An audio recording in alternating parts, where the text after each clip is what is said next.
Started meeting.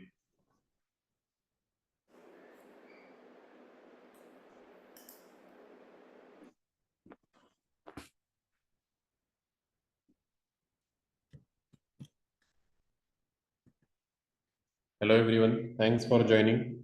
We'll get started in around 2 minutes because we expect some more people to join.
Okay, so we can get started now.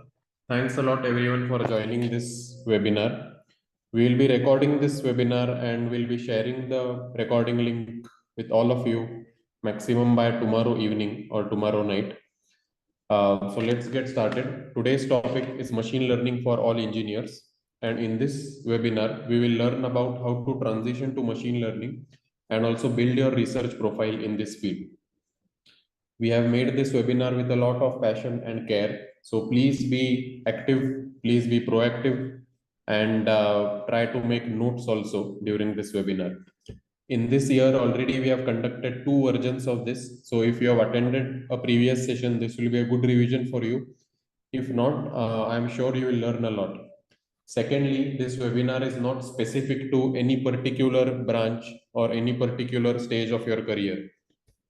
People right from students to working professionals to students who are in the middle of a transition phase or managers in companies, they have all benefited from this webinar previously and successfully transitioned to ML. So let's get started now. Today's agenda is that we will be covering all of these following items: my story, then problems with traditional ML. We'll also learn about the field of scientific machine learning, the tools to master scientific machine learning. Finally, we'll talk about a scientific machine learning project and how you can start your own project in this field. Towards the end, we'll talk about scientific ML bootcamp and a lot about research and research publications. So if you have any questions throughout this webinar, please ask them in the chat. We will answer all of the questions as much as we can. If there are some questions which are not answered, we'll take them in the Q&A section towards the end. So let's get started. The first part of this webinar is my story. The reason we have this section is also to explain you why we are conducting this webinar in the first place and how I transitioned to machine learning. So here is my profile. I completed my BTech in mechanical engineering from IIT Madras.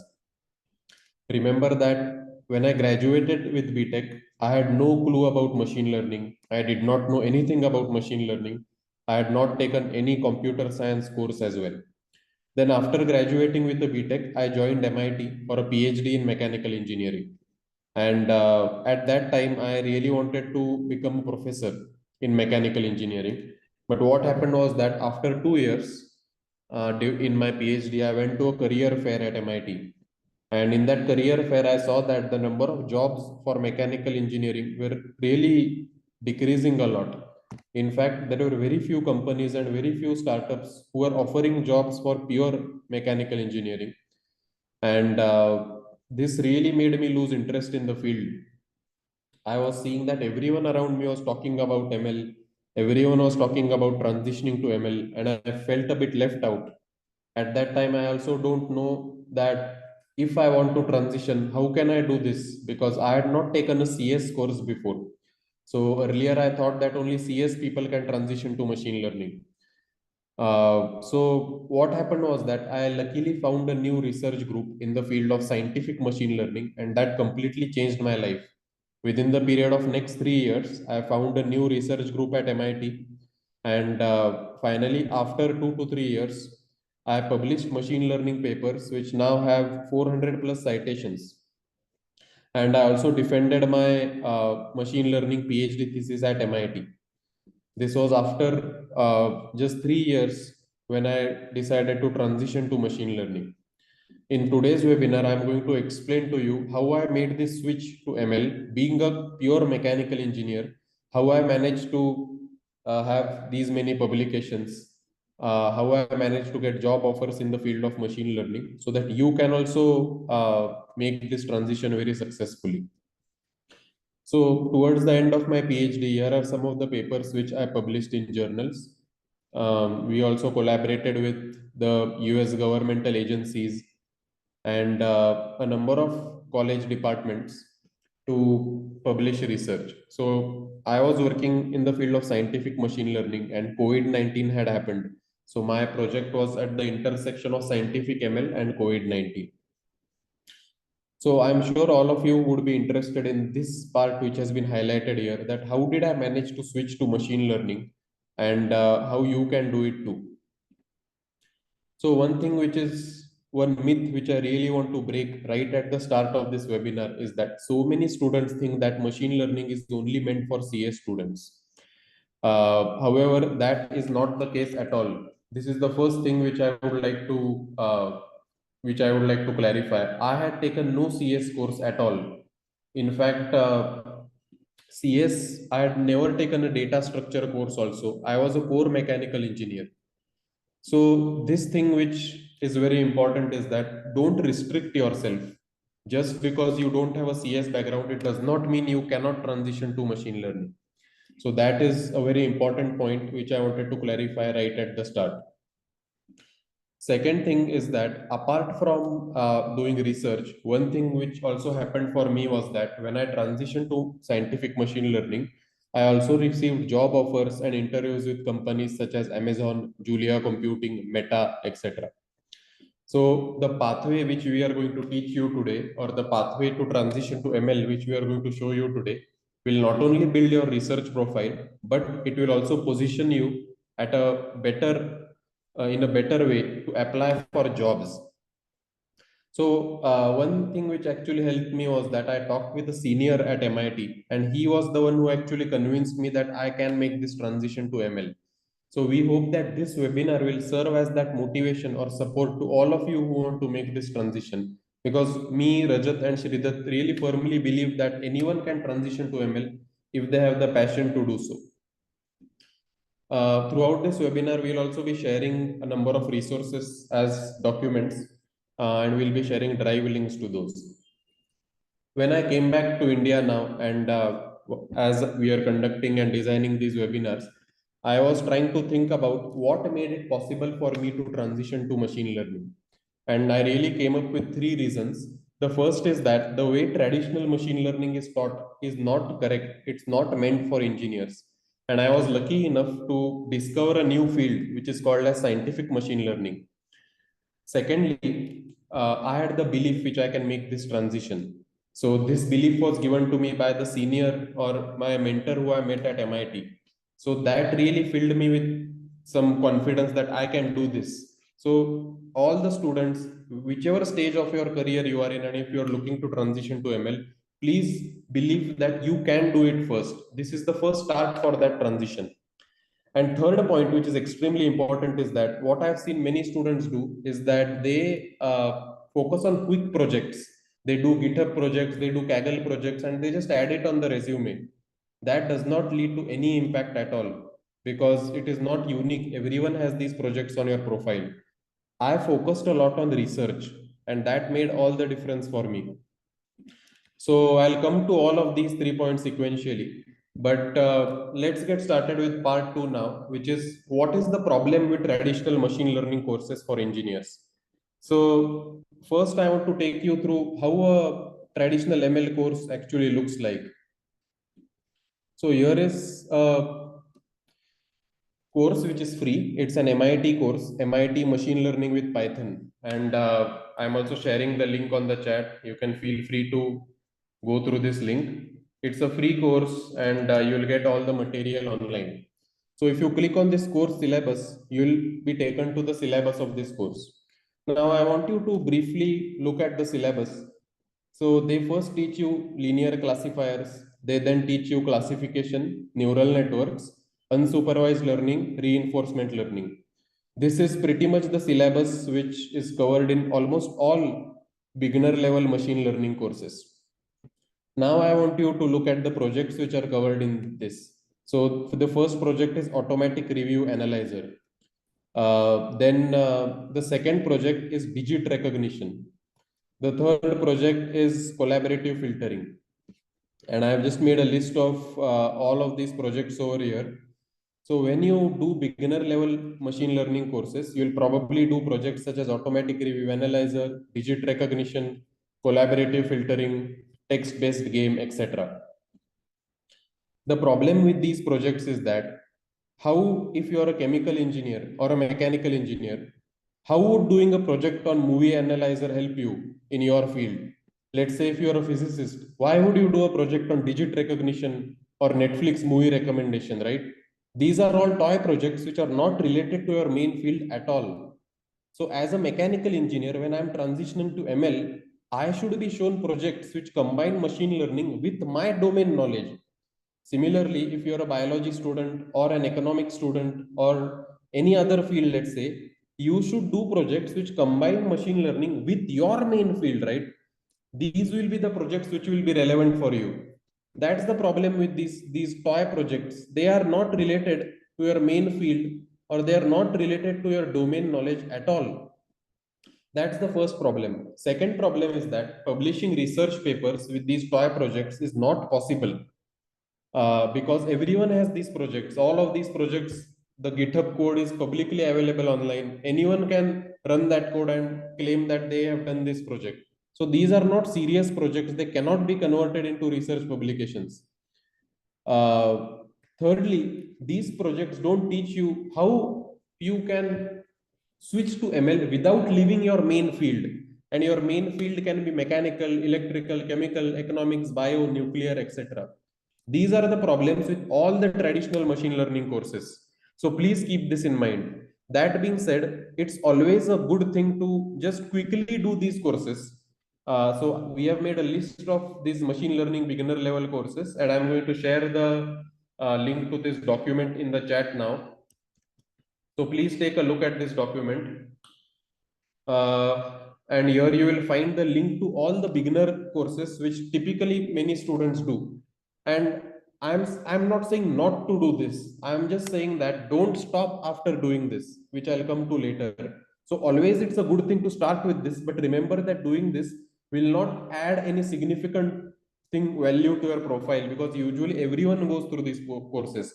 Even I went through these resources. I went through Andrew Ng's course. I did Kaggle projects, but I did not add it to my resume. That's one key thing to recognize. Don't stop here. I will show you what to do after you go through these initial things. But here you can see I've added some resources for strengthening your maths concepts, coding concepts, etc. We'll come to scientific machine learning later, but the first part of this will be very important to everyone in this call right now. Okay, so these are the problem with traditional ML courses. Get started with these courses, get started with these initial projects, but please don't stop here. Now, imagine that instead of these toy projects, you do one of these projects which I'm showing to you right now. What if you use machine learning to model COVID-19 infections in all the regions of the world? Number one. Number two, if you are a chemical engineer or a biology engineer, what if you do a project which uses machine learning to recover a chemical reaction equation just from its data? So let's say you have data and you use machine learning to recover the chemical reaction from that data. This project is directly relevant to your field, right? And plus it combines machine learning. So to a chemical engineer, it makes so much sense to do this rather than the toy project of movie analyzer, let's say. Another, let's say you use machine learning to predict black hole dynamics. As a physicist, wouldn't this be amazing to do it rather than doing an emotion recognition project or a digit recognition project? There are several projects which are meant for, so someone is asking questions about data science, economics and operations in the chat, right? What if you use machine learning to predict economic forces like supply and demand? These projects are not toy projects. Not many people will do this. So you can even convert these projects into research publications. So this can be extended to biochemistry, biological systems, and even fluid mechanics and climate problems. What if you use machine learning to analyze fluid mechanics, climate problems? What if you combine ML with computational fluid dynamics? All these projects are at the intersection of machine learning with a domain field, right? And that field can be anything. This is one thing which I want you all to realize. Whichever field you are in, whether it's finance, whether it's CS, whether it's data science, there are scientific machine learning offers you the opportunity to mix ML with your domain field. So all of these projects which I'm showing right now, they are not some wishful thinking. These projects are already done and they have been converted into research papers. The screenshot which I'm sharing here is these projects actually being implemented and converted into research publications. So the advantage of doing these projects on your own is that there are three advantages. The first is that you will of course have a strong foundation in ML, but you will learn how to integrate ML in your main field. Second, you can do independent research in your study, in your field of study, and publish papers. So as I said, these projects are not toy projects, right? So you can take these projects to a publication level, and that's why they add so much value to your resume rather than just doing a Kaggle project. If you do these projects, take it to a publication level, you can add it to your CV. This will open job opportunities for software companies, core industries, as well as startups. This is exactly what happened with me. The first project which I showed you over here is my project which I did during my PhD. And I put that in the resume, and that made all the difference for me. You can do many other things if you work on these projects. So I know for a fact that there are many professors in top universities right now who are looking for students who have knowledge in scientific ML. See, traditional ML fields such as NLP, computer vision, data science, they are saturated now. So many people are working in this field, but not many people know about the field of scientific ML. It's a relatively new field and an emerging field. So professors are also looking for students who can work in this field. So let's say if you do a project in this field, you can attach a PDF of that project, email professors and start research projects with them. So even if you are in a tier 2 or tier 3 college which does not have a good research ecosystem, you can email these professors and start research publications with them. Finally, if you do scientific machine learning projects and convert it into a publication, it will help you in jobs. It will also help you improve your graduate school profile by around 5 times. And we have seen this happening in for the students who are enrolled in our scientific machine learning bootcamp. So these are the advantages of doing these projects really on your own. Now, let's go to one more slide, which is very important. There are so many questions in the chat which usually students ask that they belong to embedded systems or they belong to finance or they belong to CS. How can scientific machine learning be applied? Whatever fields I have shown on the screen right now, mechanical, electrical, chemical, biological, physics, economics, data science, geology, CFD, computer science, civil, finance, there are scientific machine learning projects applied in all of these domains in the last 5 years. And there are very impactful papers published in all of these domains. Towards the end of this webinar, I'll show you actually some research papers so that you will also get an idea of the projects which you can start doing in your main domain. Okay, so up till this point, I hope I've motivated the concept and the idea of scientific machine learning as a field and the difference it can make to your profile and your career. And I'm saying this because it has made this difference in my own career. So I have personal experience with this, and I have seen many other students transitioning like this. One more thing which we come to part number 3 is that I want to give you all an introduction to the field of scientific machine learning so that even after this webinar, you have the tools which are necessary so that you can start your own projects in this field. So let's start understanding about what is exactly the field of scientific ML. Essentially, scientific machine learning is the branch of machine learning which mixes ML with your domain knowledge, as I already mentioned before. The domain knowledge is your main field of study as an engineer. So, why is scientific machine learning becoming so popular? If you think about it, traditional ML is like a black box, right? Things work really well and things work in an amazing manner, but no one really knows why they are working. So the brain tumor classification problem, it works very well. Using convolutional neural networks, we can say whether brain tumor is present or not.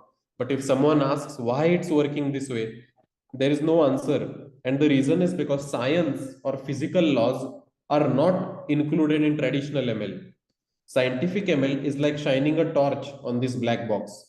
Since we mix science with machine learning, we have some physical laws which are there. So it's very easy to ask the question of why this model is working. Why are we getting results this way? Since science is mixed. And that's why engineers, scientists, and researchers really like this field because you can shine a light on this black box and you can finally ask why things are working.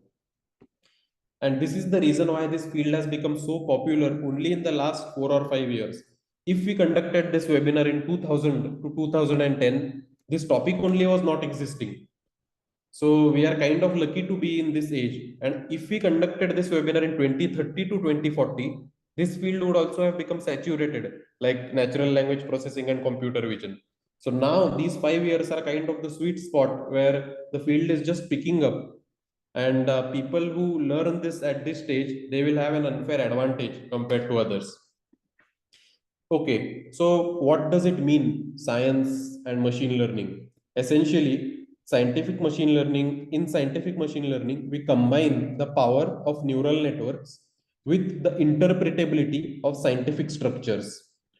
And if you are thinking what are really scientific structures, I'll come to that in a moment. But right now, just think about this. Scientific ML, as the name suggests, is mixing scientific structures with neural networks.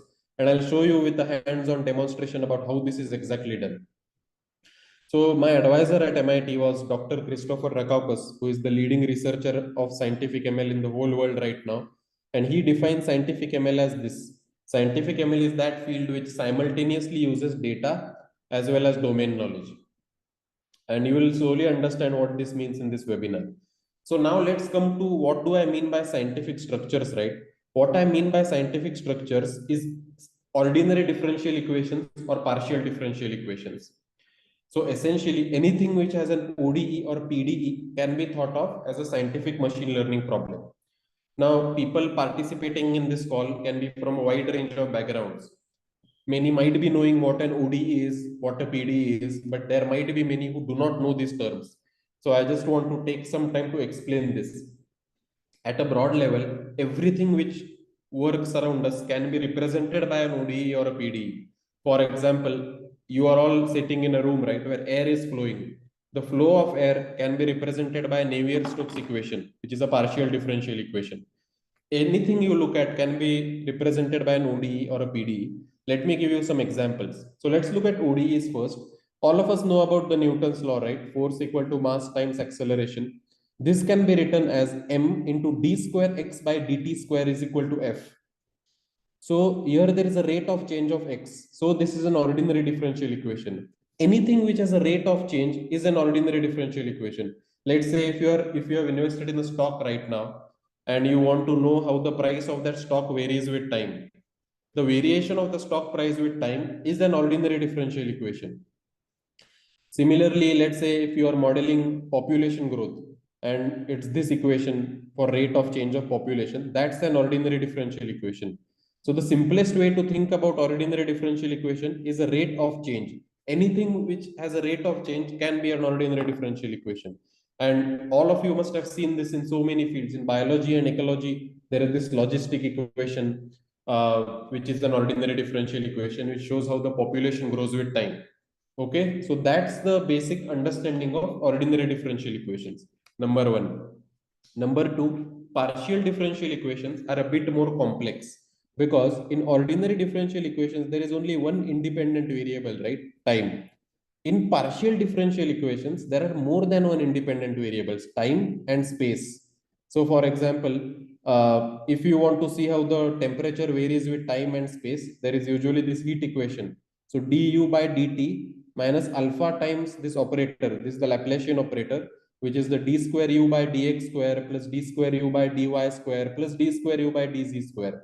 So there is the temperature variation with time as well as x, y, and z. So when there is a variation with time as well as space, which means if there is a variation with multiple variables, that's a partial differential equation. Even this Navier-Stokes equation. So people who are mechanical engineers or fluid mechanics or CFD engineers in this call might be knowing about this equation.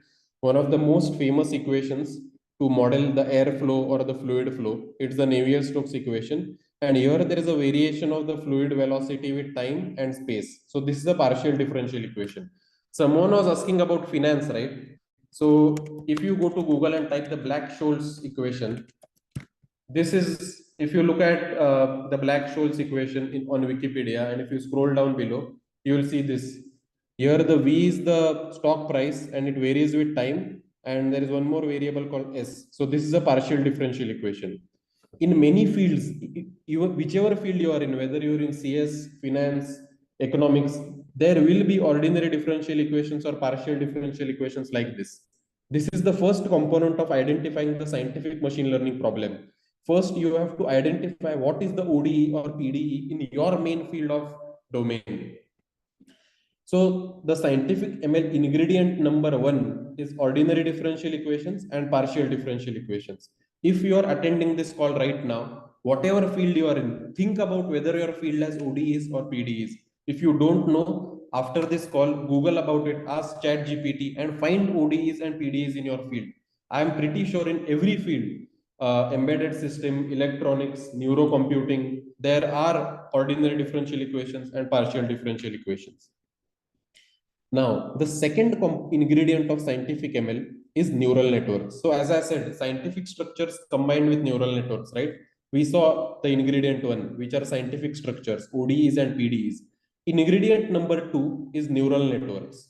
Now, there is one property of neural networks which actually helps scientific machine learning to work really well. And that property is that neural network can essentially approximate any function. So if you have a neural network like this, and if you keep on increasing the number of neurons over here, essentially if you have 100 neurons, 200 neurons, you can approximate any function out there. So there is a graph which illustrates this beautifully. Let's say the underlying function looks something like this. This is our original function, right? If you have a neural network with enough neurons and enough layers, it can even approximate this function exactly. Even if you have a more challenging function, such as this one, which has a lot of peaks and a lot of valleys, a neural network can even approximate that. So this is called universal function approximator. So neural networks are universal function approximators. They can approximate any function. That is the second ingredient of understanding scientific ML. And don't worry, there are only two ingredients. The first ingredient is understanding ODEs and PDEs. And the second ingredient is understanding that neural networks are universal function approximators. That's it. Okay, so these are the two ingredients. And one thing, if you're thinking that I don't know what is neural networks and I don't know what are neurons, what are layers, I have attached some links over here. How feed forward neural networks work, how gradient descent works, back propagation. These three videos, right? There are links to these videos. These are the best videos on neural networks you will ever find. All of these are free. So if you don't know what neural networks are, you just go through these 3 videos to understand the concept. Okay, I hope you are with me until this point. You have understood the two ingredients. Ingredient one is ODEs and PDEs, and ingredient number two is neural networks. Now, these two ingredients come together to lead to a scientific machine learning problem. If you mix ingredient one plus two, so ordinary differential equations, when mixed with neural networks, then you have a scientific machine learning problem. You see the advantage of this approach. That's why it's so generalizable to any field, because all fields can have ingredient 1 plus ingredient 2. Let me show you how with a practical demonstration now. So now I'm going to go through a very interesting demo about how to construct and solve a SciML problem. So please pay very close attention to this, because I have made this part 4 to be generic, which means that if you understand this part, you can apply it to your own problem and your own field. So let's see what I mean by this, and let's see what are the problem which we are trying to solve. First, can you take a look at this video? This is the problem which we are trying to solve. I'll first explain it. Let's say there is the forest and there is a predator and there is a prey. So there is wolves who is the predator and there are rabbits. The question is that if you put 1,000 rabbits or 1,000 wolves together in that forest, how will their population vary with respect to time? That's the problem. And initially you might think, okay, that's easy. If wolves and rabbits are there, the wolves will just eat all the rabbits, right? But it's not as simple as that, because when rabbits die, wolves have nothing to eat. So then wolves population will also decrease. So it's a very interesting problem. I'll just play this video a bit to show you how the population actually proceeds and how the population of foxes, so where there are foxes and rabbits, actually varies. This video is taken from 3 Blue 1 Brown, one of my favorite YouTubers. So the population variation is actually very interesting. Here you can see that it's not just that the rabbit population goes to zero. You will slowly see that there are these oscillations with respect to time. And these oscillations, so let me come to this a bit. So if you look at the rabbit and the wolf variation, and if you plot it with respect to time, you will see these oscillations.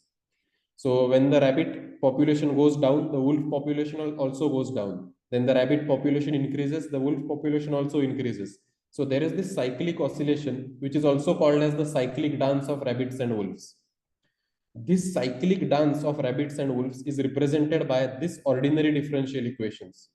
So pay close attention to these equations. The first equation shows the rate of change of rabbits, and the second equation shows the rate of change of wolves. So if you look at the first equation, the rate of change of rabbits, of course, depends on the rabbit population, and there is an interaction term between rabbits and wolves.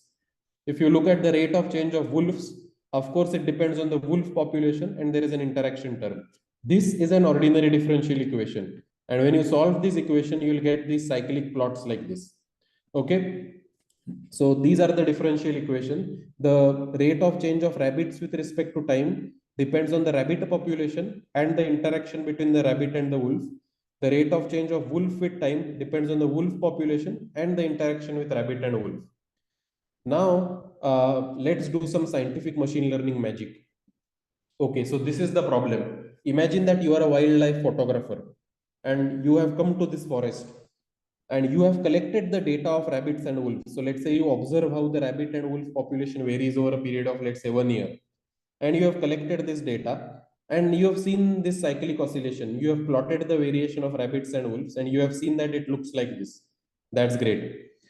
So you have seen the oscillations in the population of rabbits and wolves, right? But the catch is that you don't know the underlying equations. The catch is that you don't know these equations. In particular, let me tell you what you don't know. In particular, you do not know the interaction term. So you have this underlying data set, but you don't have these full equation with you. You don't know these interaction terms. So intuitively, you can say that the rate of change of rabbit population depends on the population of rabbits, and the rate of change of wolf population depends on the population of wolf. Great. You have these, you have a you have incomplete equation. You do not know what this interaction term means. You do not know that it is alpha, it is actually alpha into beta into x into y and gamma into x into y. For you, it can be anything. It can be x square, y square, x cube, etc. You do not know this interaction term. So you have an incomplete ordinary differential equation. Then your supervisor tells you that this plot looks great. It's good that you have this plot. Can you recover these interaction terms from me for me just based on the data? So you have this data and you have this incomplete equation with missing physics. This is called as missing physics and is one of the main applications of scientific machine learning. So you have incomplete ordinary differential equation with some missing physics and you don't know this interaction term. So your supervisor asks you, can you find these terms? And then you think of the property of neural network, which I explained to you over here, right? Neural networks can approximate any function out there. So what if you think, what if I replace this interaction term with a neural network? That this idea of replacing terms with a neural network is the one image which you should take away with you after this webinar. This is where the scientific structure or the ODE is actually mixed with neural networks. So what you have done very smartly right now is that you do not know this interaction term, right? But you know that neural networks, when they are trained, can approximate any function. So you replace this with a neural network and you replace here also with a neural network. And then you tell your guide or your supervisor that, okay, I will use this model and I will train it on the underlying data, this data, and I will optimize the neural network. And the hope is that when you optimize this neural network, you will actually recover the interaction term exactly. This is the main idea of scientific ML. Now, as you are watching this part of the lecture, please try to think about how this can be applied to your problem. So this is how you can also discover missing physics, which was not known to you. You can just replace the unknown terms with neural networks like this. And then the next step is to train the neural network based on the underlying data. And then when the neural network is actually trained, you will recover the interaction terms. This is the scientific machine learning problem. And when you recover the interaction term and when you plot them, they will actually match the data very well. So there is actually a nice demonstration of this. So I would just want to show you that. If you, I'll be sharing this link with you, so don't worry. This is that same problem where we take the underlying data. No need to look at the code right now. I just want to show you the final result. So here is the final result, and these are the approximations of our model with the data, with the trained neural network, and it matches the data perfectly well. No need to understand these results right now, but in this part of the presentation, I just wanted to show you how you can approach a scientific machine learning problem and how you can take it to completion. This is how neural networks are used to replace missing pieces of physics. And that's why it's called scientific machine learning. Okay, I hope you have understood the general framework of solving a scientific ML problem, and it is generic. So you can think of a problem and then you can apply the same thing to your own domain. Great. Now, please keep this framework in mind. And now let's look at some real life applications of scientific ML where you have learned this framework. Now I will show how people have published research papers using this framework. And I'll show this for a wide range of fields. So I'll show you how scientific machine learning can be used for civil engineering, for battery material modeling, for combustion models, for predicting properties of propulsion devices, for quantum circuits, and for biological systems. So let's start going through some papers. The first paper which I want to show you is how scientific machine learning can be applied to civil engineering problems. Now, if actually, let me share this paper with you on the chat right now. So if everyone is uh, online, please click on this link and see this paper. It will be good if you can follow with me right now so that you can carry forward this learning after the webinar is over. So if you click on this link, you will see this paper. So if a person has not attended this webinar, they will think that this is 36 page paper. I will not understand it. It's very long. So they will just close this browser. But I want to show you that scientific machine learning papers are actually quite easy to understand. The first thing to look forward to is an ordinary differential equation. So without even reading, I'll go to the point where they have defined the ordinary differential equation and I'll find it over here. If you go to page number 10, there is a section called numerical examples. And there is a spring mass system over here. So there are a bunch of masses which are connected with spring. and those are represented by a set of ordinary differential equation like this. X is the position of the mass, so there are four masses. So there are these four equations, and what these people have done simply is that they have said that I will represent the position with respect to time, and there is a linear component and there is a non-linear component which I don't know. So they say that, let's say I know these equations, but what if these equations are incomplete? So I will add a non-linear component and replace it with a neural network. That's it. It's as simple as that. That's the only thing which has been done in the paper. They have added a neural network here and they have tried to discover the missing physics. See here. So they know some physics already, and the physics which they don't know, they have encoded it with a neural network here. Isn't that a simple yet very beautiful idea? And now when you see the plots, you will see that they have actually plotted so the gray line is the ground truth, and they have plotted their neural network predictions with the black line. And this has resulted in an amazing paper for them. This is what I wanted to show you, that when you look at these 36-page papers, don't be scared by it. It's actually very simple. Just look at an ordinary differential equation, try to find it in the paper, and then see where they have replaced, what they have replaced with a neural network. So this was in the field of civil engineering, right? Let me show you another paper in the field of battery degradation. Here, what these people have done is they have used scientific machine learning to model electric aircrafts. Again, this looks like a 30-page paper, right? But go to the part where the ODE is shown. Let me take you to that part. So I'll actually share this paper also on the chat. So if you are here, please click here and try to follow along with me. So if you scroll down below and if you scroll down to page number 23, you will come across this set of ordinary differential equation. So this is 8a, 8b, 8c, and 8d.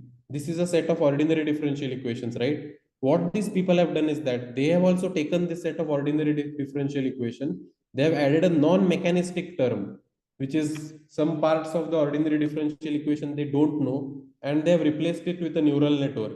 That's it. It's the same story repeated all over again. So they take this ordinary differential equation and they add a non-mechanistic component, which is essentially a neural network. And then they try to recover what that neural network represents. It's the same story, but applied to a new problem, and they got a very nice publication out of it. It's amazing. It's a very nice and impactful paper to read. Another paper which I want to show you over here is autonomous kinetic modeling using chemical reaction neural networks. If someone is in the field of chemical or biology in this call, or even economics, try to have a look at this paper. So first look at the ordinary differential equations, and I'll show you what these people have done. So I'm also sharing this in the chat, and I'll share this link again with all of you. But first, look at the ordinary differential equation. It is this set of ordinary differential equation. So they have the reactants and they have the rate of change of the reactants as a function of time. What they have done is that the right hand side, right, of everything they have replaced with a neural network. So let's say you have the reactant data, you have the data for all the reactants, but you don't know this equation. They have replaced the right hand side with a neural network, and they have done this for all these ODEs, and then they have recovered the neural network, and they have recovered what the neural network means. So that's why it's called autonomous modeling of biomass pyrolysis using chemical reaction neural networks. So what this simply means is that if you don't know the equation, you replace the missing terms with a neural network. This is the main idea actually, which you will see in all the papers associated with scientific machine learning. There is one more paper so this is my own paper which got me my PhD, and Dr. Sridath will cover this in a lot of detail. So I will not go through this at this point, but I will just share the link with all of you. And when Sridath actually explains this part to everyone, you will truly understand what it means to replace missing parts of an equation with neural networks. But I wanted to convey an overall story here, an overall pattern to all of you, that scientific machine learning methods are not restricted to any field. If you find ordinary differential equations, if you find partial differential equations like these people have, you can essentially publish an impactful publication in any field, and you don't have to be restricted to a field. Okay, so after this webinar, or after my part is over, I'll be sharing links to scientific ML for earthquake safe buildings predicting longer lasting battery materials for combustion models, for propulsion devices, quantum circuits, build biological systems. All of these are actual papers which are published, which I've cited over here. Then epidemiological systems. I'll be sharing all these papers with you. So the takeaway after all this is that if you have an ordinary differential equation or a partial differential equation, replace parts of it or the full ODE with a neural network. That is how you can discover properties which were not known. If you are in material sciences, right, and you want to discover new properties of the material, you have to find an ODE or a PDE and replace parts of it with a neural network. That way you can discover new properties about that material. So after this webinar, think if you have an ODE or a PDE. If you find that, then you have the start of a very impactful scientific machine learning project. Now you all must be thinking, what all do I need to learn to master scientific ML, right? So there are some key concepts. So of course, there are some ML concepts, and I already showed you this link, right? So here you will see there are three machine learning concepts over here: how feed-forward neural networks work, how gradient descent works, and backpropagation. All these videos are made by Grant Sanderson, which is a very famous channel called 3W1 Brown. And I've just mentioned these videos over here. The first concept is neural networks. It's the first video on his playlist. The second concept is gradient descent. And the third concept is backpropagation. If you understand these concepts, you will need the basic ML knowledge needed. You'll understand the basic ML knowledge needed to master scientific ML, right? The second thing which you need is the coding framework. And this is one thing which I wanted to show you is the Julia programming language. So Python is an amazing language for natural language processing, computer vision, data science, right? But Julia programming language is the best language for scientific ML. And I'm sharing a link with you all here. So please go to this link. If you are new to Julia, please download this. If you know Python, it's a very easy language to learn. But scientific ML is just done much better and much faster in the Julia programming language. So when I was at MIT, this was my research group. I will also share the link with all of you. So this was my research group which I transitioned to during my PhD. And people in this group actually invented the Julia language.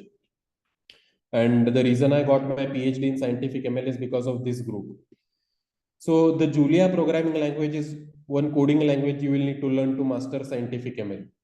So you will need to go through the ML videos, 3W1 Brown's ML videos, which I mentioned, and you will need to understand basics of the Julia language. That's it. Then you can get started with scientific ML.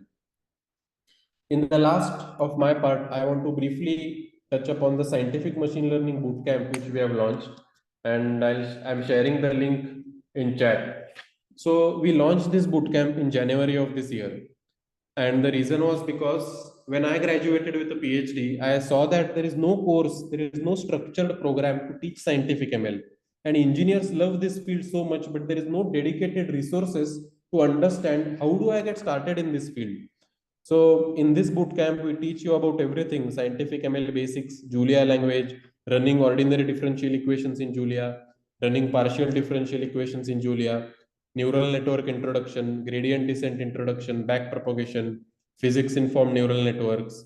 And then towards the end, you will be doing some cool projects. So the first project is COVID-19 infection prediction using scientific ML and black hole dynamics using scientific ML. So if you're fascinated about whatever I spoke, you can actually look at this website and look at some of the projects which you will be doing as a part of this bootcamp. In particular, if you take a look at this, right, this is a spring mass oscillator. And if you use a normal neural network, you will not be able to approximate it very well. But if you encode some physics, if you encode the physics of the spring, you can see the improvement in the performance of this physics informed neural network. It's amazing, right? Just by adding some physics, you can do a much better job in the prediction. So you will learn how to generate these plots. You will do this project in this bootcamp, and then you can add these projects to your resume. You will not find these projects anywhere on the internet. We have curated this for 8 months, and it's the direct result of my PhD. So as you can see, there are so many students already enrolled over here in different plans. We have plans from student plan, community plan, researcher plan, industry professional plan. So student plan and community plan are mostly meant for students who just want to go through these concepts. and learn these concepts. But if you want to publish a paper with our guidance, you can enroll in the researcher plan. You can see 36 people have already enrolled, and Rajat will actually show what these people have been working on, what are they doing, where are they publishing, etc. So just go through this link, and you can email us at hello@flywithesh.com if you have any questions.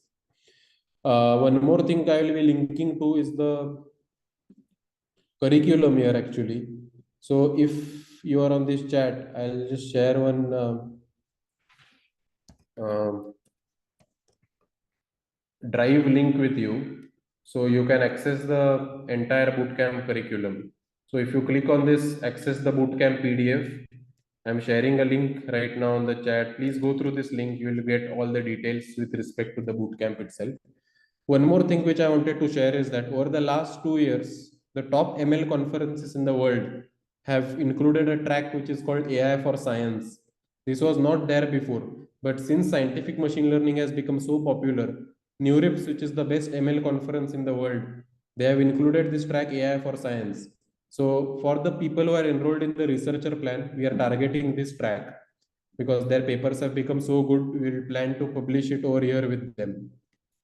There are many other conferences which have been started at the intersection of scientific ML. So you can go to this link and you will see that AI for science has become a big thing now. And there are conferences like ICML, NeurIPS, all of them are having scientific machine learning tracks within the workshop itself. So this is the main aim with people who are interested in publishing scientific machine learning research. So I believe towards the end, I will just want to share this link again if someone has missed this link. So I'm sharing this link with all of you in the chat again. Please go through this link one more time to get access to all of these resources. And of course, we'll be having a Q&A section towards the end if you have some specific questions. But this is the end of my part, I believe. And in the next part, first, Dr. Rajat will go through some of the things which have actually happened in the bootcamp, and then Shridat will actually go through this entire paper and then how you can convert your projects into a research publication. So I'll stop sharing my screen here. Yeah. So before I start sharing my screen, I just want to address some of the questions that have come up in the chat regarding the bootcamp. So there was one question with respect to the choice of the research projects which the students will be doing as a part of the bootcamp. So basically what we generally do is that if you enroll in the researcher plan, you will be going through the entire course first, and then we sit down with you and we brainstorm about a relevant research problem, which about a field in which you are passionate about. So it will not be the same research problem which will be decided for all the students, but it will be completely personalized based on the liking of the student. And then the duration of this bootcamp would be for about 3 to 4 months. Generally, our aim is to first complete the course, then brainstorm on the problem, and then directly get started working on the research aspects. So now let me start sharing my screen, and I will help you understand some of the details of the bootcamp. Okay, so as I said before, I just want to summarize what is the main advantage of the field of scientific machine learning. So there are really 2-3 main steps which are common in any project you do in the domain of scientific machine learning. The first step is to pick a right problem. Let's say you pick a research project which is in the domain of let's say civil engineering, for example. Then you pick a very practical problem in that domain, and you find the right set of differential equations, which can be either ordinary or partial differential equations. And then finally, you try to train a neural network that can approximate the equations with the data that you have collected. And through this entire process, you try to recover the missing physics, which was not known to researchers before. The advantage of such a methodology is that it becomes applicable for any kind of domains which you are entering into. There are many CA students which are present in the call currently, and several of these students are asking the question that they don't have the necessary physics background. So how can they do a project in the field of scientific machine learning? So the idea here is that you pick a problem and the differential equations are already known in the literature. So you don't have to work to find the differential equations on your own. So I would say that the amount of work uh, that you do in understanding the physics or the equations is very less. Majority of the work goes in fine tuning the neural network to make sure that you are approximating the data very well. So even if you are a CA student, you won't be working on the physical aspects of the equations that much. Sridath will be covering the COVID-19 project in detail, but there also you will see that the differential equations are pretty basic. And once the equations are set, all you have to do is that you have to play around with the neural network and try to recover the missing physics. So it brings about a lot of joy and satisfaction when you know that you are not just applying ML for a toy project, but you are trying to work on a real life problem. And when you see the neural network really fitting the data well, I really cannot explain the joy and satisfaction that you feel in the process. And this is what has happened for all the students currently enrolled in the scientific machine learning researcher plan. So I'll just give two examples of the students who have enrolled. And majority of the students enrolled in this researcher plan are kind of beginners. They do not have much experience in ML, but they just want to transition to the field of ML. They want to do a very impactful project and they want to publish their first paper. So this was a student who was working in the domain of climate modeling. And as you know, climate modeling is a field in which there are a lot of research groups already working on. So this is a research group in Brown University, which is working on the domain of climate modeling, and they are trying to integrate SciML here. Now we brainstormed with this student about the kind of problems that he can solve, and we identified that Lorentz system of equations would be the key differential equations that he would use to analyze the problem. And then he completed the coursework related, which was the initial course that you do in the researcher plan. And then we directly jumped on in the research aspect. So this is the paper that it is almost finished and it will be submitted in the next week. One of the advantages of writing research papers in the field of SciML is that since the literature is not very vast, it does not take a lot of time to read relevant papers in the domain, and you immediately have a novel aspect. So people have modeled chaotic, let's say, climate modeling systems before, but they have not used scientific machine learning for this task. So you have a novelty, and not a lot of people have worked on this domain in the literature before. So that immediately becomes a good point whenever a reviewer is seeing your research paper. So what we generally do is that we have a very step-by-step research writing process.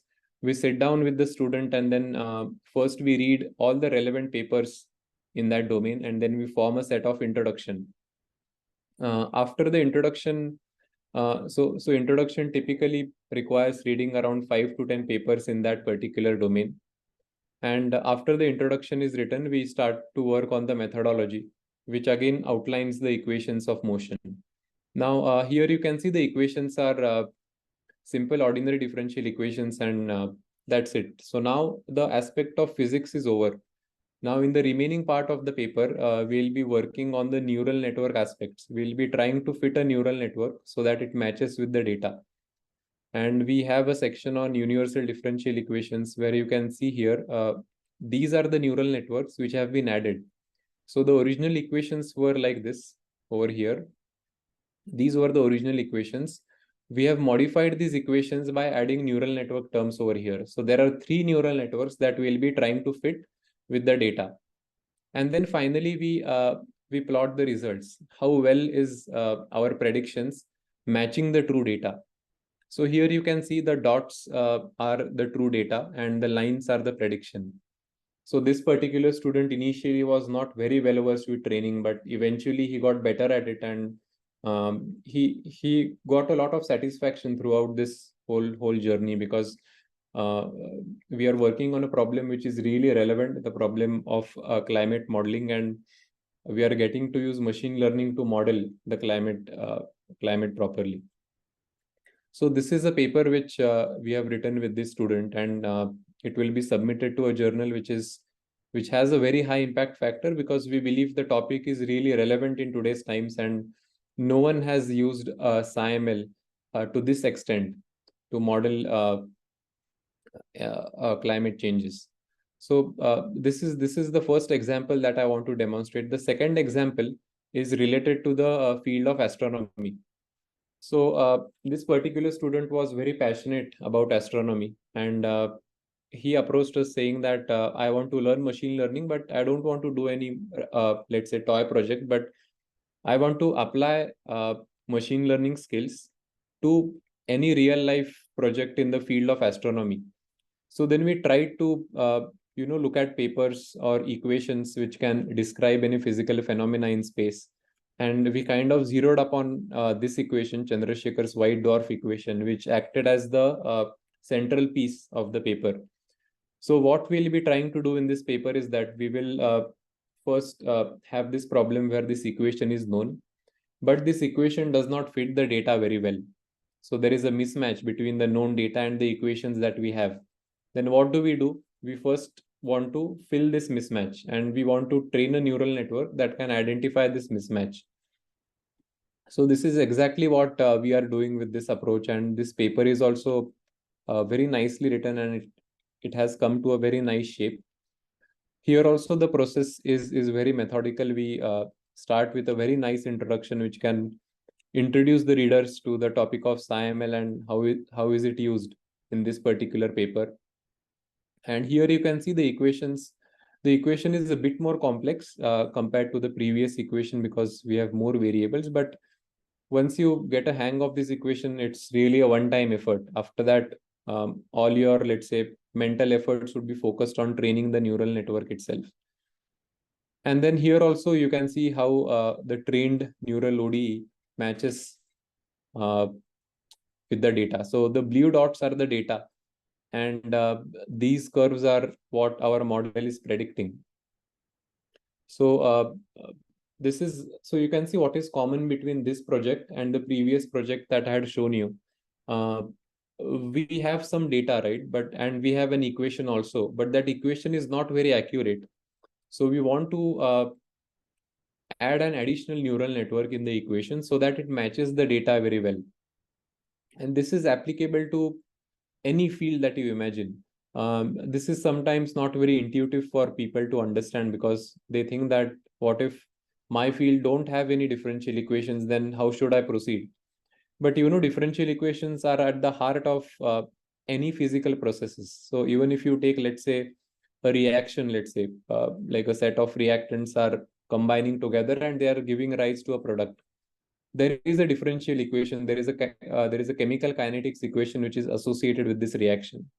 So then that becomes the core. Then you start working around that. Then you start to integrate ML, and you add a neural network which can fit your data very well. That is why we students who have enrolled in the researcher plan currently, they really enjoy working with us in this whole process. And that's why the timeline of 3 to 4 months, that makes sense because this field is relatively new. Not a lot of research has happened in this field right now. So instead of spending quality time doing projects which everyone else has done, you spend that time to pick a very practical project and really take it from start to end so that you have a publication to your name at the end of it. So this is the depth that we generally go to when we work with students. And even if you are a complete beginner, you are working in industry, it is completely fine. We have now gained enough experience working with people in different age groups and in different expertise also. So these are some of the papers, and there are a lot of students who are publishing papers and who are writing papers in different fields.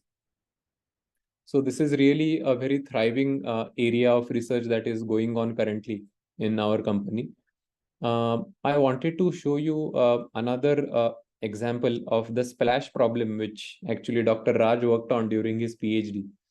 Again, this is a very fundamental problem. We see splashes all around us. Let's say you take a stone and then you drop it on a puddle of water, then you can see there is a splash formed, and a splash typically looks like this, as you can see in the figure. Now, what people are interested in is that they want to model this splash. They want to understand what is the thickness of this crown. So you can see this looks like a crown which a person would wear on their head. So this is called a crown. So what is the thickness of the crown? What is the height of the crown? And so far, people were only doing experiments to rely on this, and they were trying to fit a curve with the results they had obtained from the equations, from the experiments. They had no knowledge of the underlying physics there. So Raj actually saw a very nice application of SciML to this particular problem. What he said to his advisor was that, okay, so there are already these set of equations which are used to model the crown, but they are not able to predict the dynamics of the crown properly. So why don't I add a neural network term and I try to fit it with the experimental data that we have already obtained? And not just that, after the neural network is fit, uh, we use something called as symbolic regression to identify the missing terms in that neural network.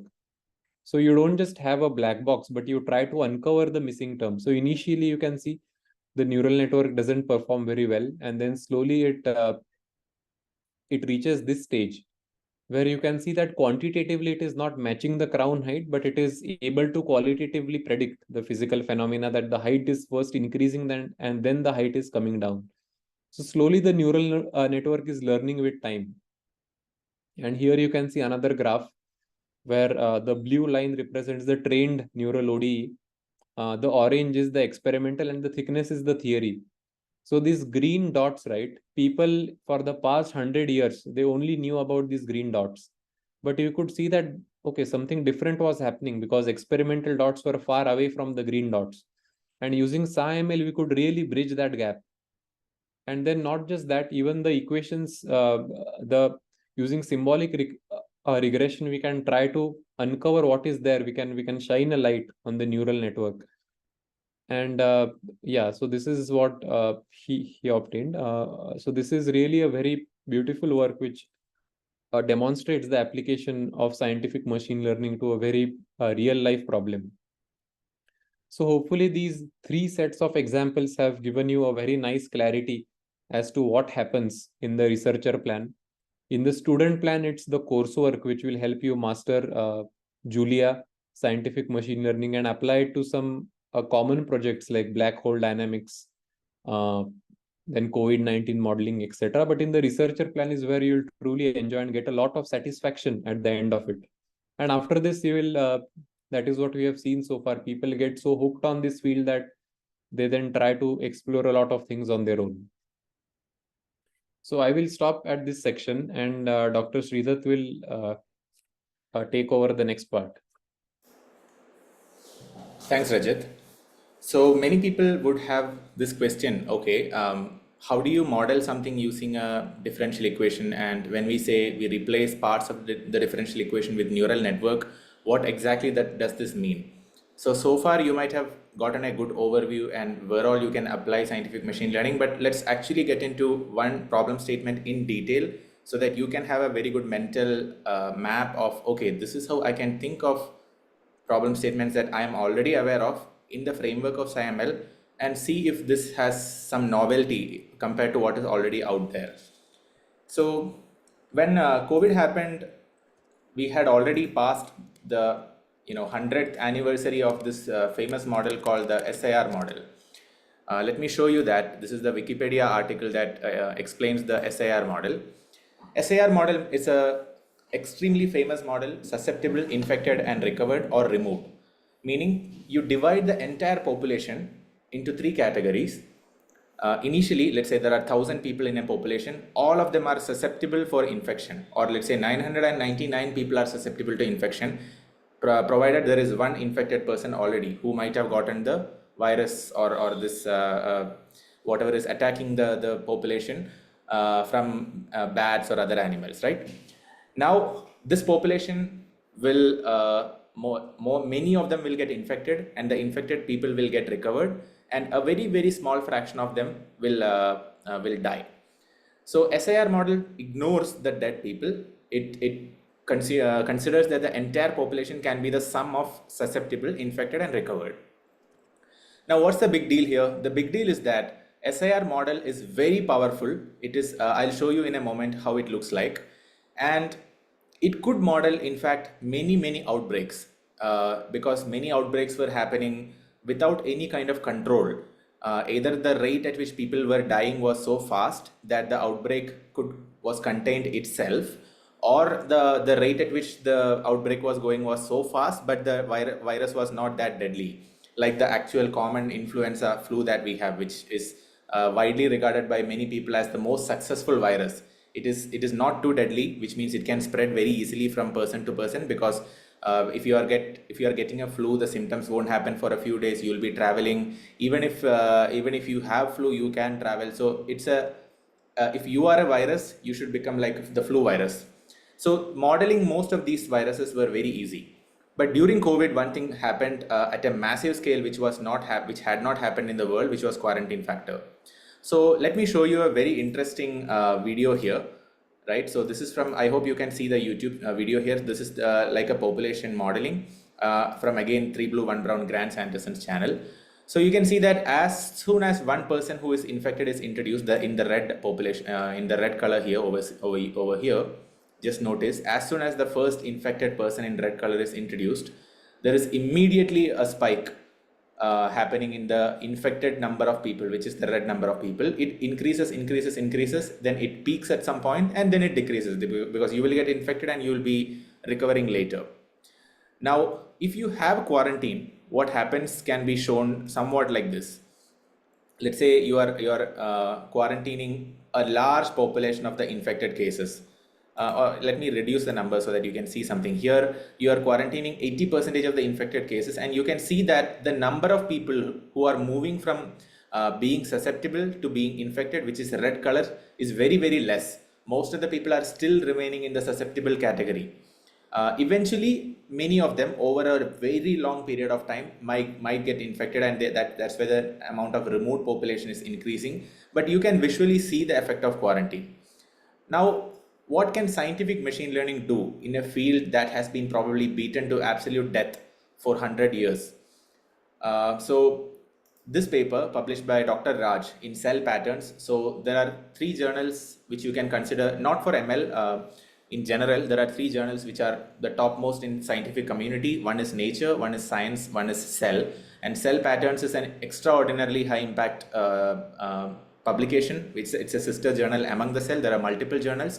So this paper talked in detail about how you can model COVID spread by augmenting the existing SIR model by implementing the scientific machine learning framework.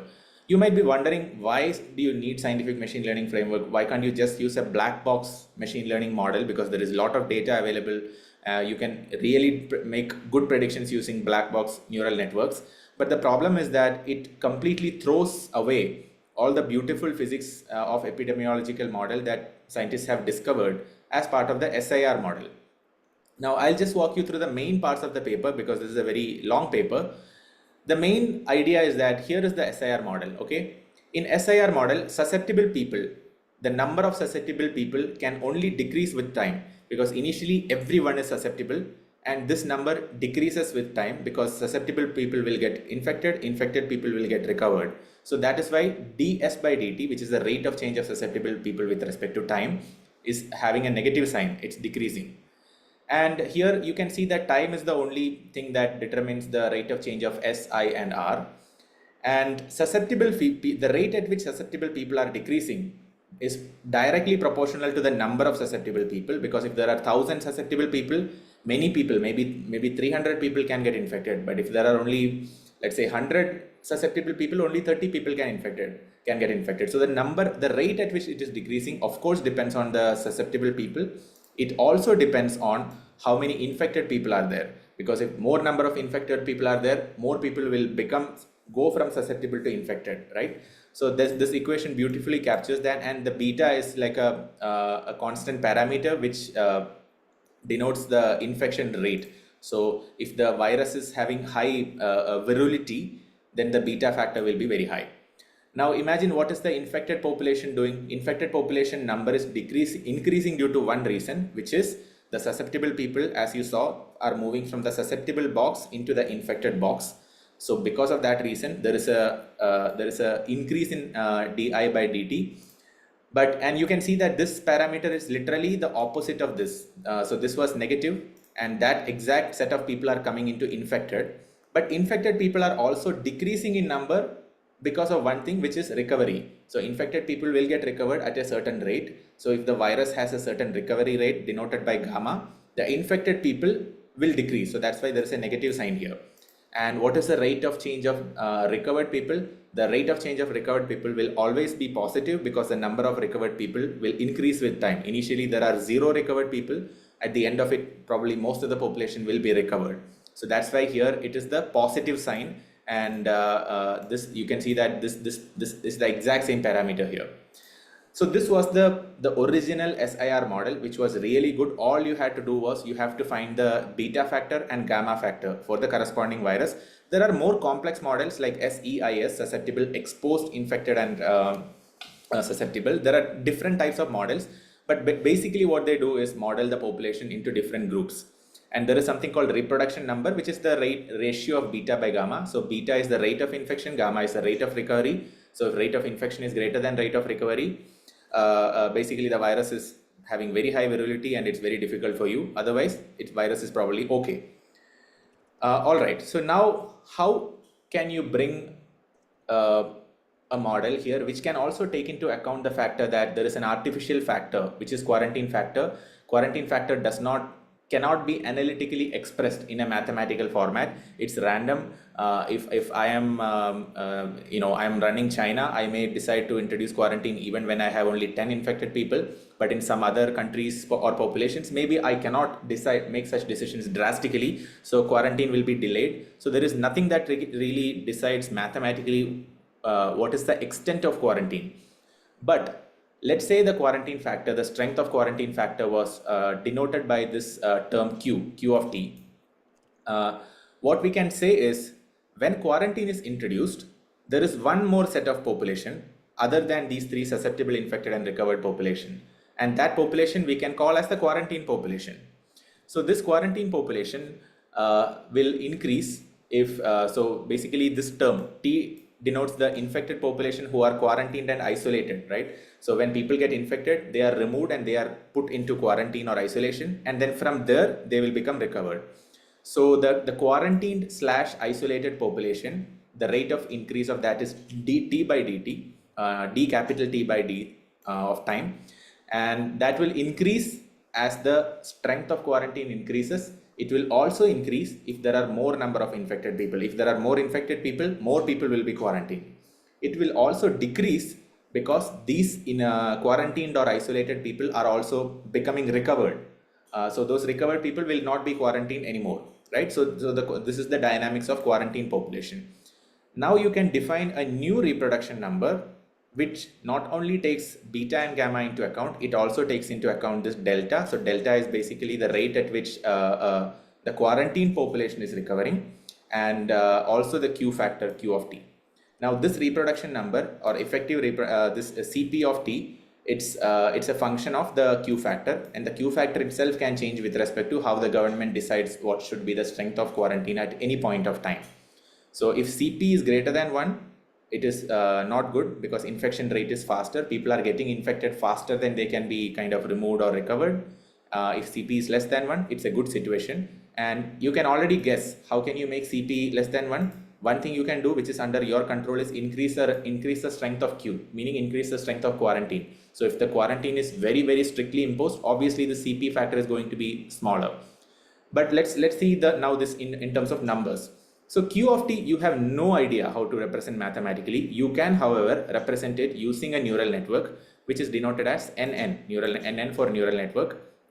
And the neural network, the parameters of this neural networks, the inputs are the S, I, and R, which is, if you have seen this Worldometer website during COVID, it was very nicely tracking the set of population that was getting infected from the total population. So if total population is 1000, if you know infected and recovered, you already know the susceptible because that is 100 minus I minus R. So the neural network setup is as following. So someone had asked, or multiple people had asked in the chat, what exactly do we mean by replacing the neural network? How does it look like to have an equation plus neural network system? So if you look at these four equations, equation 8, 9, 10, and 11, this is the whole setup. So ds by dt, the rate at which susceptible people become infected, that it is not changing, because it is literally proportional to susceptible people, it's proportional to infected people and the infection rate. And the rate at which infected people are changing, this term, the beta Si by n, will remain the same because all susceptible people are getting infected, but infected people will get removed, or the number of infected people will decrease due to two reasons. One is naturally these infected people will get recovered, or they will be moved to quarantine and there they will get recovery. So that is why you have this gamma plus q term multiplied by I, and it's having a negative sign, because when people are recovering naturally or people are getting quarantined, they are being removed from the infected population. Now here you can see one interesting thing. This q factor is now replaced here by a neural network. Now you might be wondering, okay, neural network is like a complex architecture, how does it fit within this equation framework? We'll come to that in a moment. And now there is one more population, right? There is recovered population is as usual. People are naturally recovering, which is the gamma times I, and the quarantine people are also recovering, that is delta times t. So now the recovered population rate of increase is these two terms summed up.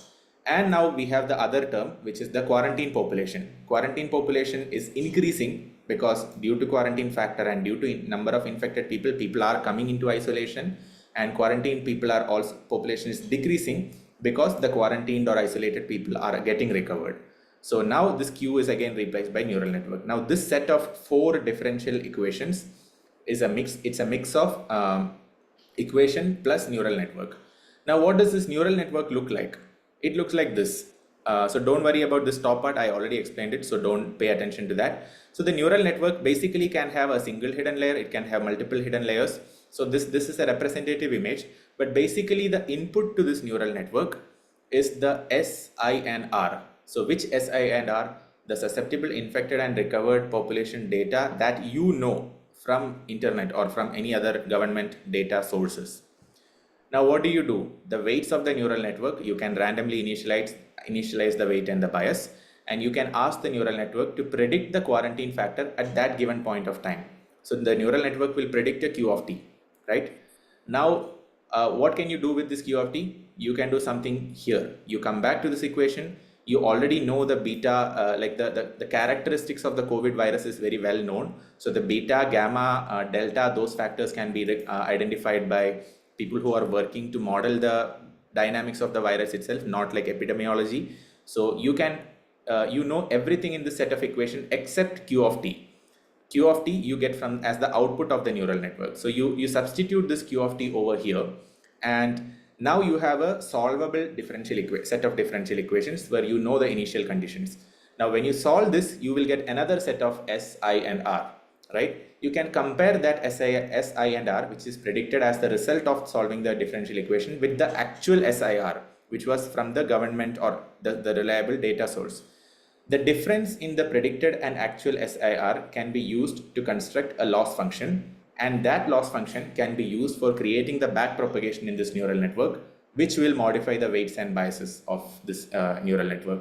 Now this you can run for many times until you reach a satisfied level of error, like low error, and that's when you can say you have a neural network which can model on a given set of data.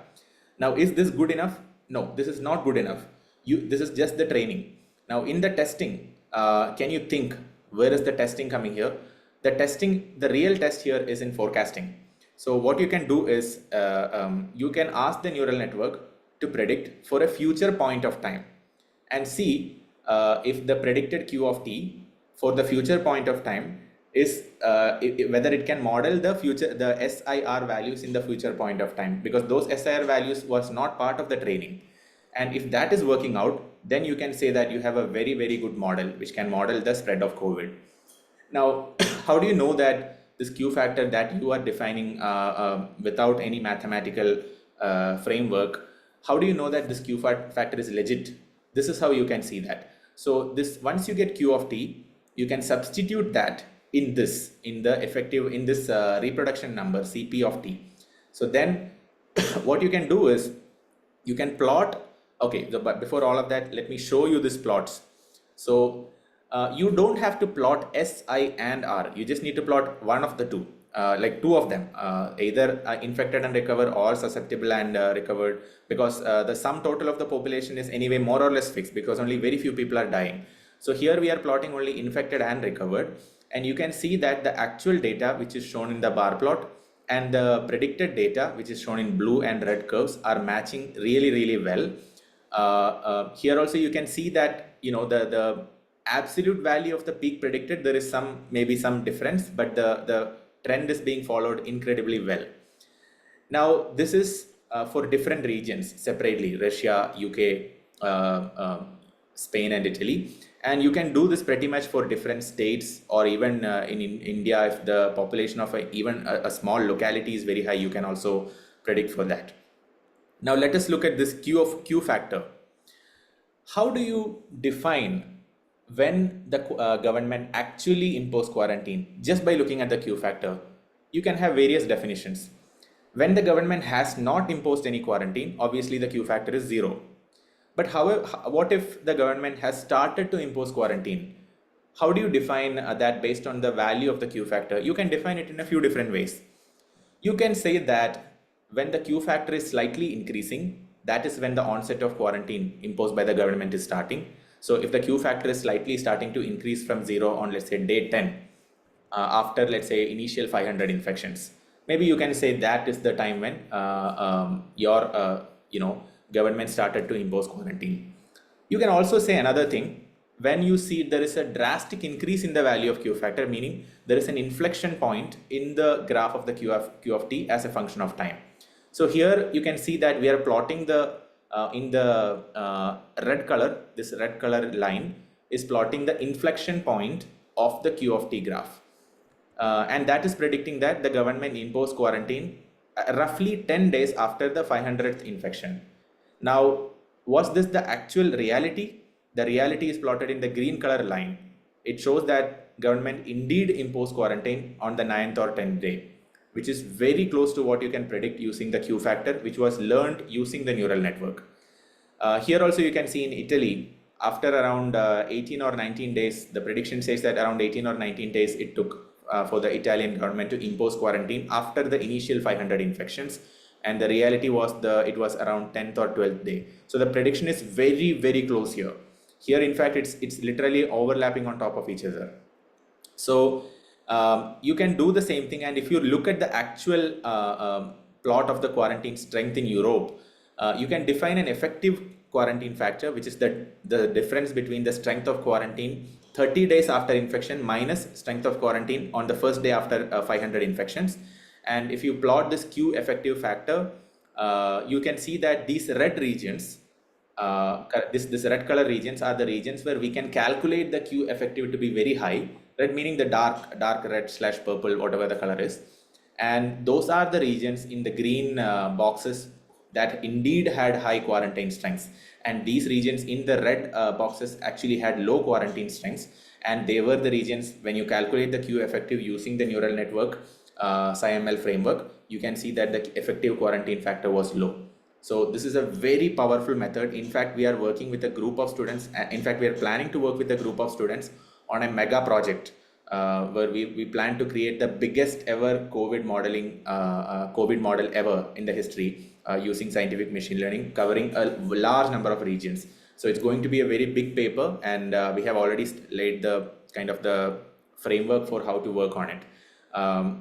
So if any one of you is interested as part of the scientific machine learning researcher or industry professional plan, if you want to work in this mega project, all you need to do is just let us know. Before coming to the last part, I just want to talk about one more thing, because many students were asking about neural network framework for regular machine learning, like not scientific machine learning, for regular machine learning. So we highly recommend you to check out this playlist by Dr. Raj on Vishwara's YouTube channel. So you just go to YouTube and search Vishwara. We'll share this link in the chat again.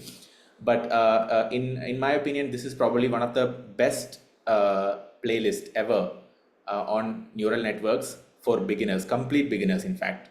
So I have recommended this to hundreds of people, and many people have came back to me. So this is not an easy course, by the way. Easy in the sense you need dedication. See, there are around 30-40 lectures, and each lecture is close to half an hour, 40 minutes long.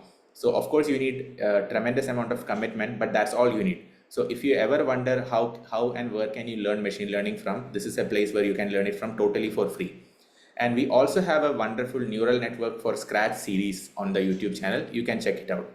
So when we released that neural network from Scratch playlist on our channel, many people actually reached out to us and they wanted something additional, which means they could actually work on problem statements where they can solve some assignments, and they can not just watch the video but also implement something hands-on. So what we did is we have put this neural network from Scratch, the same series, but we have chopped it down into meaningful chunks into a very, very nice course over here.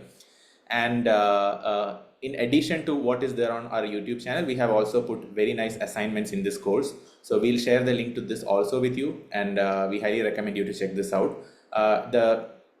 This course is basically for anyone, like anyone who is a beginner, who has zero mathematical background, from finance, business, anyone. So just check out. This is a very, very recently launched course. But this really brings us to the end of the SciML, like ML for engineers plus SciML workshop plus a webinar.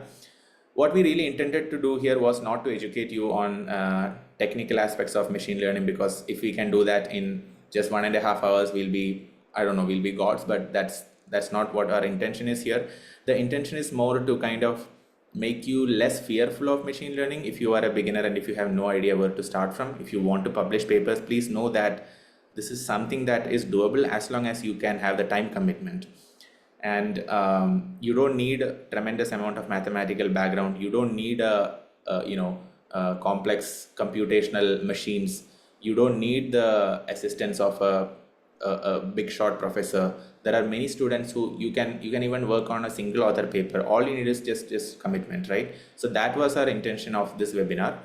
Our plan is we'll continue to organize 2 webinars on related to machine learning or scientific machine learning every month. It will be free, so feel free to join. We'll be posting the information of that on our LinkedIn, and after this webinar we'll also send you guys an email on all the links that we were talking about in this webinar. So don't worry about missing out anything that we shared in the chat. And thank you so much for staying in the webinar for so long. We know that some questions might be unanswered. That's because of the we were already busy answering a lot of questions and also busy presenting the stuff. But Raj and Rajat, if you have any final remarks before we close the webinar, feel free to share. But other than that, thank you so much for attending. And don't worry about ML. We have so many interesting resources we can help you with.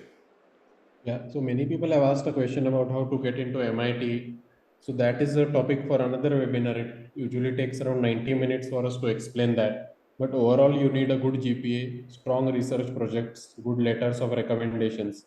So we also run another program called long-term mentorship. So you can email us at hello@flyvidesh.com for even those queries. I'm just sending the email here again. Of course, some questions are unanswered, but please email us with your doubts, with your queries on this email address. Thanks a lot, everyone, for attending. And I hope you are empowered after this webinar. So don't just stop after this webinar. Try to apply this to your own project. That's when you will really feel that the webinar added the value. So we have made it generic enough so that you can apply the same process to your own project, your own data set. Thank you, everyone. Rajat, if you want to add anything, you can. Yes, I just want to thank you all for attending the webinar, and all the best, everyone, for your transition to ML. Hopefully, we have given you the proper pathway. It will be obviously personalized for all of you, but you should get the motivation from this webinar that if you want to make this transition, then you can do it if you work in the right direction and with the right spirit. So all the best for your future, all of you, and just get in touch if you are interested in the bootcamp or anything else. Thank you all. Thank you, everyone. Take care. It was a pleasure having you all. We'll again meet, hopefully, many of you in the next webinar. See you next time. Bye. Thank you, everyone. Bye. Bye.